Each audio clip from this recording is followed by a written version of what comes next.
Hello, welcome back to my channel, and thank you for joining me again. I really hope this is going to be useful for some of you. So last time I just did an introduction for you. We went through the topics that you did for Matric Life Sciences from grade 10 to grade 12, and we talked about the 4 strands that you've been studying. We also said that we would focus for this on grade 12 work for the matriculants who will be trying to sit their exams very soon, and some exam preparation for them. So I do hope you find some of this useful. I'm not used to making videos with my lessons. I'm used to teaching in real life, so if I'm doing something that's irritating, or if I could do something better or change the way I'm doing things, faster, slower, just let me know, and I will try to adapt for you.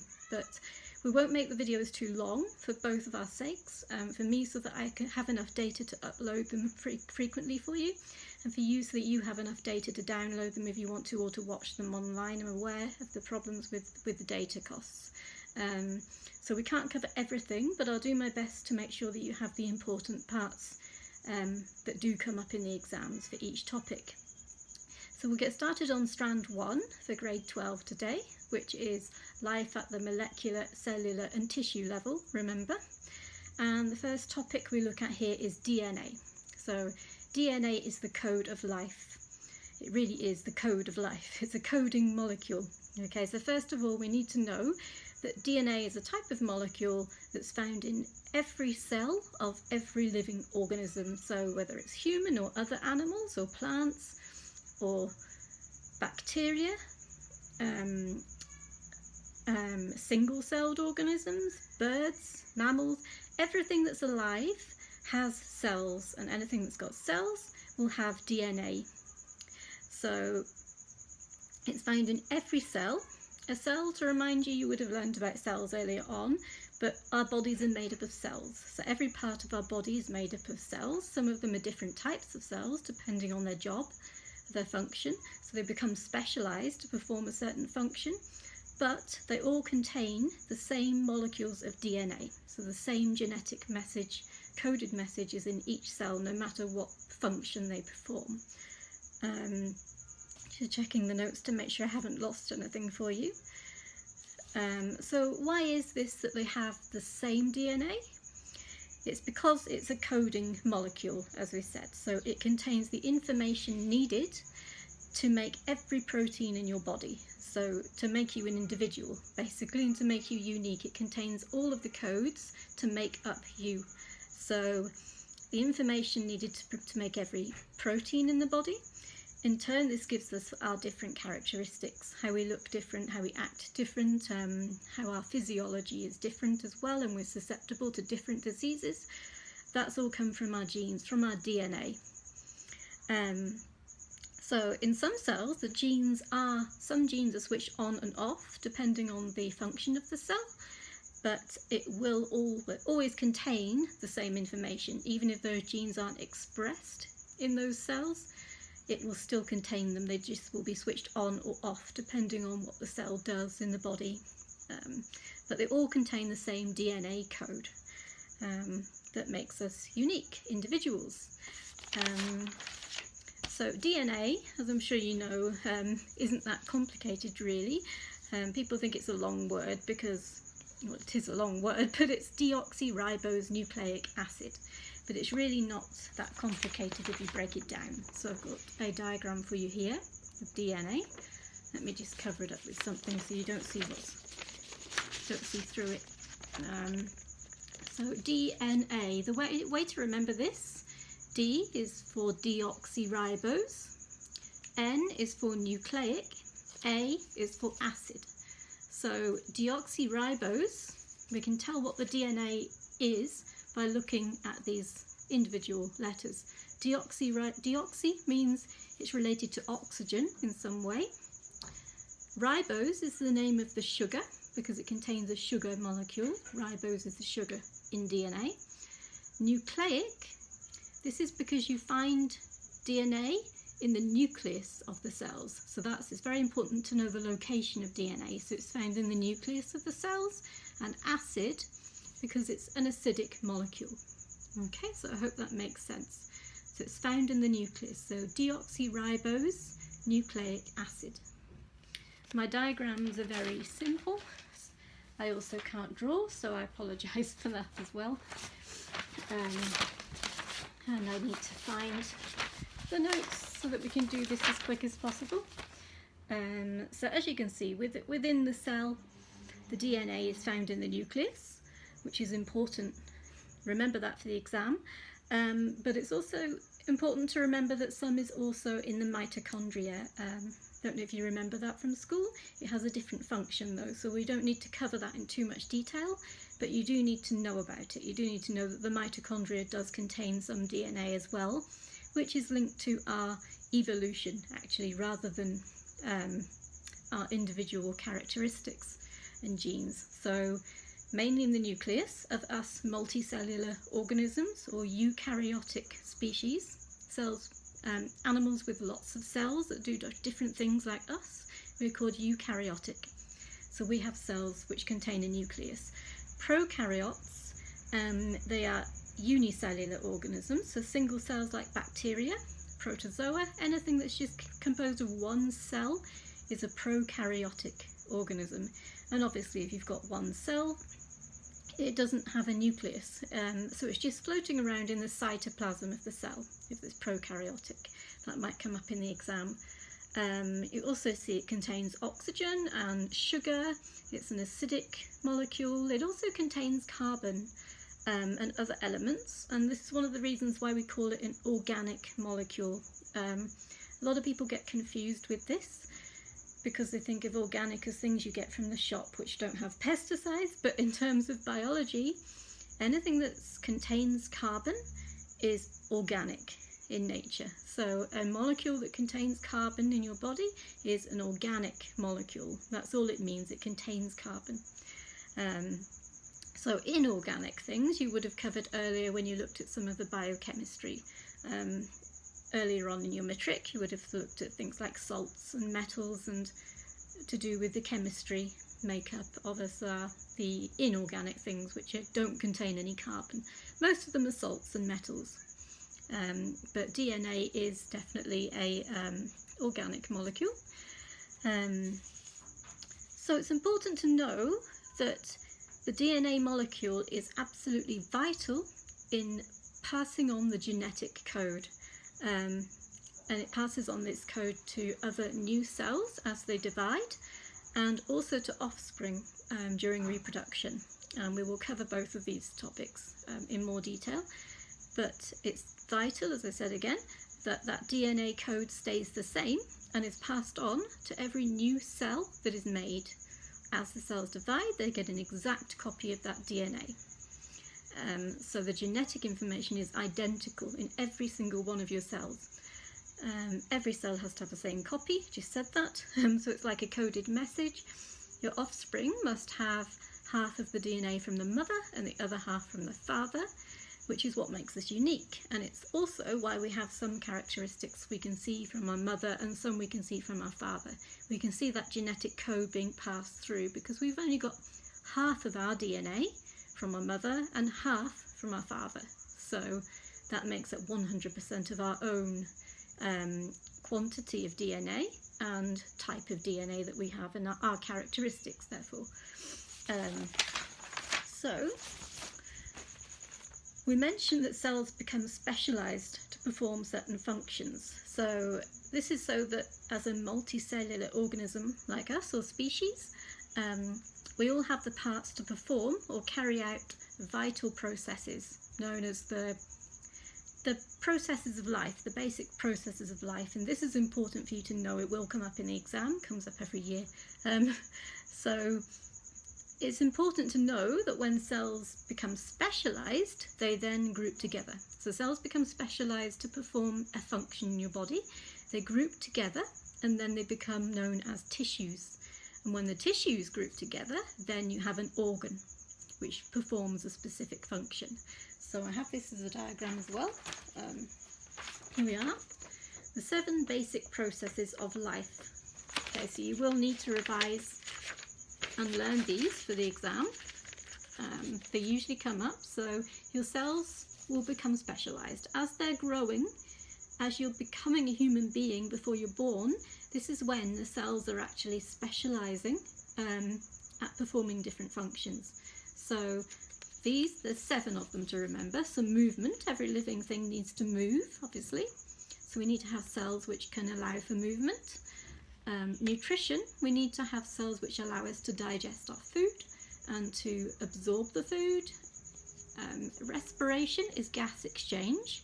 Very important that all our cells are able to do respiration, as well as the type of respiration we do with our breathing. Everything needs oxygen and carbon dioxide. Excretion, I think that says, so every living thing needs to get rid of waste, and we need cells specialised to do that as well. When we have growth, every living thing obviously grows, so we have cells specialised to do that, mainly in the bones, especially of humans, is the bones, when we have those cells, but we'll go into details of these another time. Reproduction, obviously, is another one that we need specialised cells for. Not all of our cells are able to perform that process of reproduction. We have very specialised cells for that one.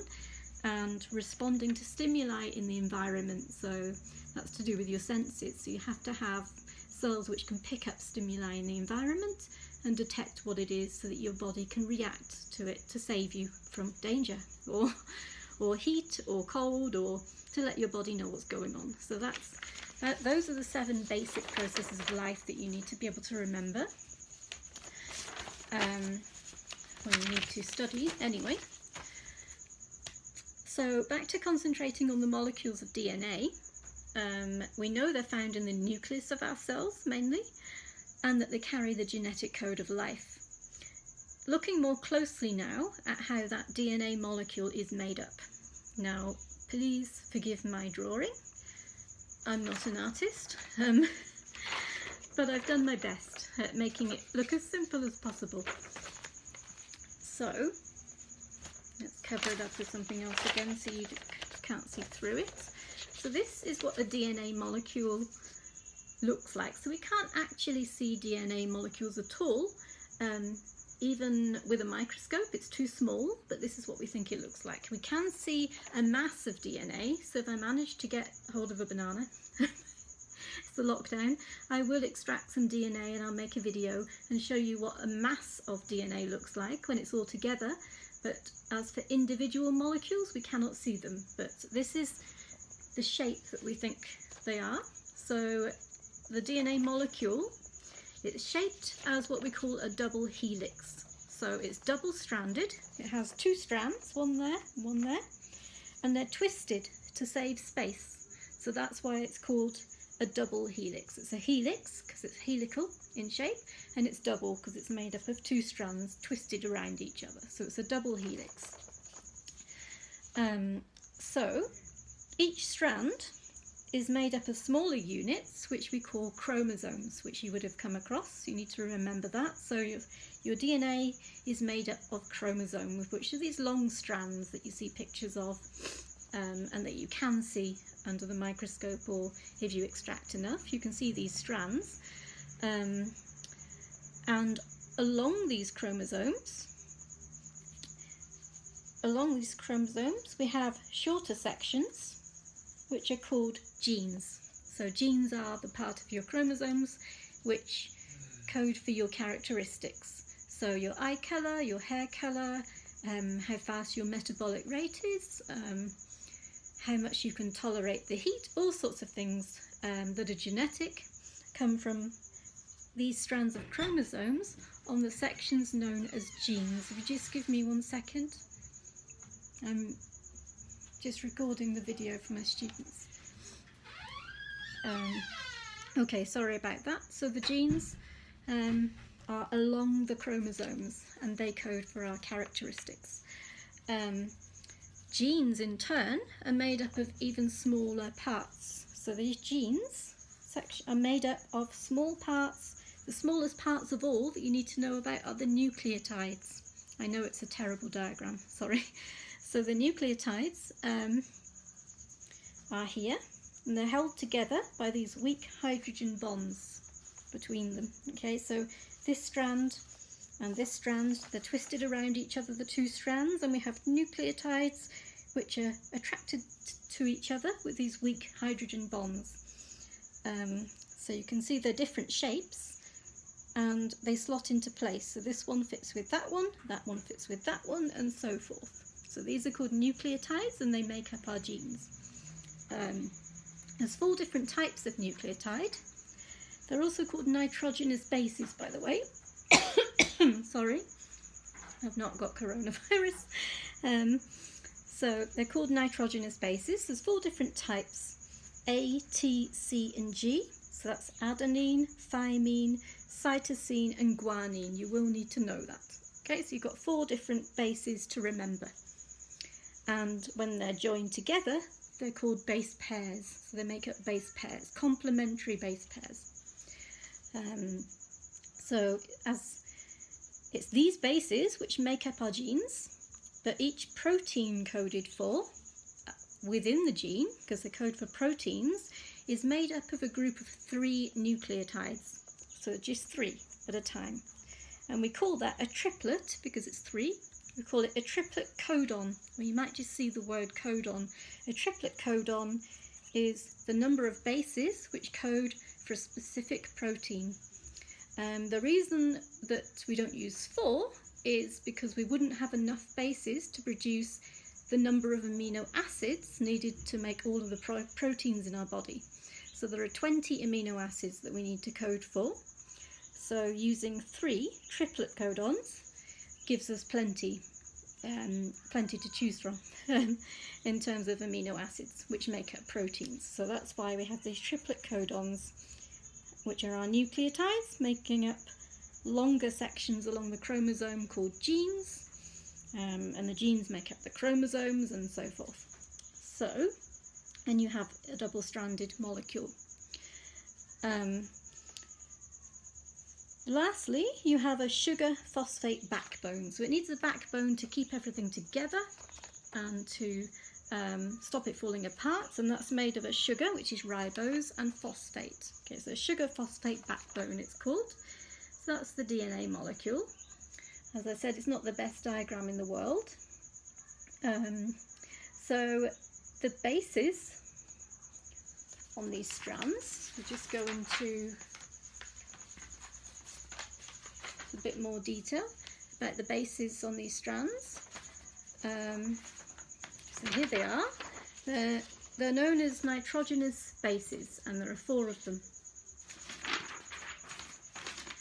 Okay, so 4 different types of bases. This is really important. So A, C, T and G is what you need to remember.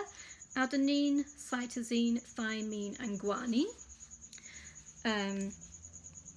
Okay, and these are the ones which pair up with each other. So it's important to know that they form distinct pairs. So they pair up as complementary bases along that section of DNA as I showed you, according to their shape. So like a puzzle fitting together. But A will always pair with T. C will always pair with G. So adenine always pairs with thymine, cytosine always pairs with guanine. So you need to remember that as well. So the pairs are held together by weak hydrogen bonds between the 2 strands. So along that section of DNA once again, the DNA gone. You now see what I mean about the base pairs here being held together. So you've got T, A, you've got C and G. They will only go in that order. So whatever is an A on this strand will pair with a T on the other strand. If there's a G on this strand, it will pair with a C on this strand. And we'll talk more in detail about that next time when we talk about replicating the DNA and transferring that message into another code for the next stage of replication. But that's what we need to know for now. And I've just forgotten to show you one last diagram, which is this one here. When we were talking about cell specialization, I forgot to show you this one. So I will be more organised next time, I promise. Trying to make these no more than 20 minutes long. But So our cells become specialised, as I said, before we're born. And when you have a group of specialised cells together, they may be specialised as in nerve cells, they may be muscle cells, they may be renal cells. They form tissues, they clump together and form tissues. Cells of the same type are tissues, so such as muscle tissue. What else have I got? Epithelial tissue, renal, hepatic tissue, all sorts of different tissues in our body. And when these tissues come together, they form the organs which perform a function. So here we've got the heart, which is made up obviously of muscle tissue and nerve tissue and other tissues as well. They come together to form an organ, the heart, which has its function to pump blood around the body.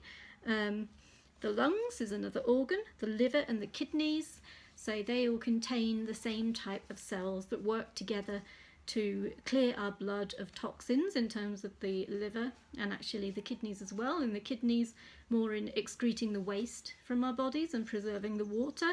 So our organs are the ones which perform a function, but they're made up of particular tissues which are groups of specialized cells. So I hope that makes sense.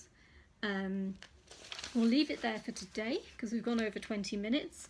We'll have a recap next time, and we'll also look at another nucleic acid called RNA, which you will have heard about, ribose nucleic acid, which is important for the replication of DNA. As the cells divide, they need to replicate the DNA exactly so that every cell has the same copy of genetic information, as we said before. So the RNA is responsible for that, so we'll talk about that next time. And I think that's everything for now. Just to remember that your base pairs are complementary. So one last time I'll show you that diagram because it's quite important and a lot of people get confused. The DNA is a double helix molecule. It's double stranded, one strand, two strand. The strands are made up of chromosomes, long strands, which in turn are made up of genes, shorter units, which code for our characteristics. And then those genes are made up of groups of nucleotides. And the nucleotides are grouped into threes, triplets, which are known as a codon. And each codon, each triplet codon, will code for a specific protein as part of a gene. So the genes may be longer than just 3 triplet codons, but each protein in that gene will be coded for by 3 bases, 3 base pairs. And remember, your adenine pairs with thymine, cytosine pairs with guanine, and so forth. So you've got 4 to remember there. And then you've got your sugar phosphate backbone as well. I hope that was useful. If there's anything I didn't explain properly, please let me know, and anything you want me to go over again in more detail, let me know. But I'll say goodbye for now, or I'll run out of space again. And I'll try to upload this on Thursday and then make another video for Tuesdays and Thursdays after that, I think. Okay, so good luck, and I